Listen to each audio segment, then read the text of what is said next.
Law Minister Kiren Rijiju was at the conclave this morning, and he was quite upset with the manner in which the Supreme Court had chosen to make public the government's reasons behind withholding permission for somebody to become judge, saying that this is between the government and the judiciary, this should not be made public, there are matters which should be kept private. He didn't like the fact that you were starting to make these public. Well, let me, Lord, join issue with the Law Minister. He has a perception, I have a perception, and there's bound to be a difference in perceptions. And what's wrong about having a difference in perceptions? Sometimes there's a difference, but we have to deal with differences in perception even within the judiciary. I dare say there are differences in perception even within government. But we all deal with it with a sense of robust constitutional statesmanship.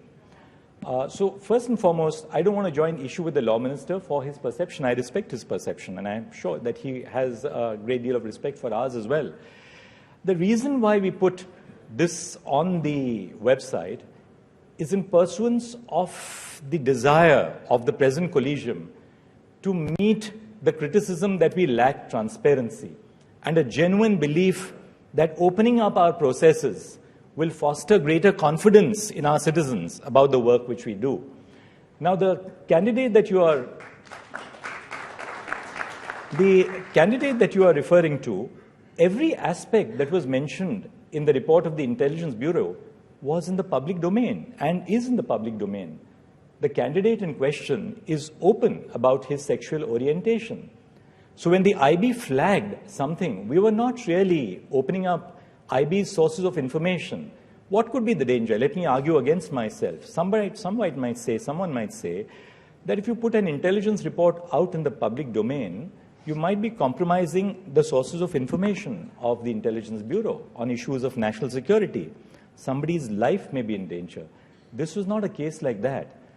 The IB report dwelt on the sexual orientation of an openly gay candidate for prospective judgeship. So this was known. It's known to the entire profession. It's been widely reported in the media.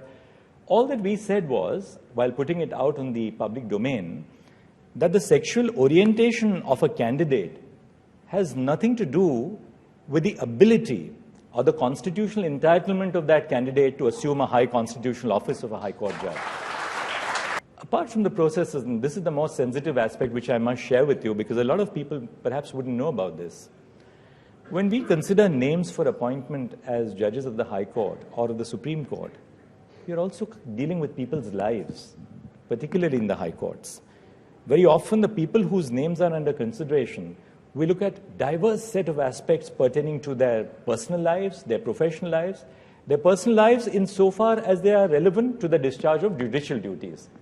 I have no cause about somebody's personal life if it has no connection with their judicial duties. But when we deal with these very personal, intimate, sometimes very, very intimate and private aspects of people's lives, we have to be conscious of the fact that you can't, in the process of selection, open up every aspect of their lives to society at large. The consequence will be that good people will then say, sorry, I'm not willing to put my personal life on trial in this particular way. So if you have to have good people, you must also trust your decision makers to make those choices.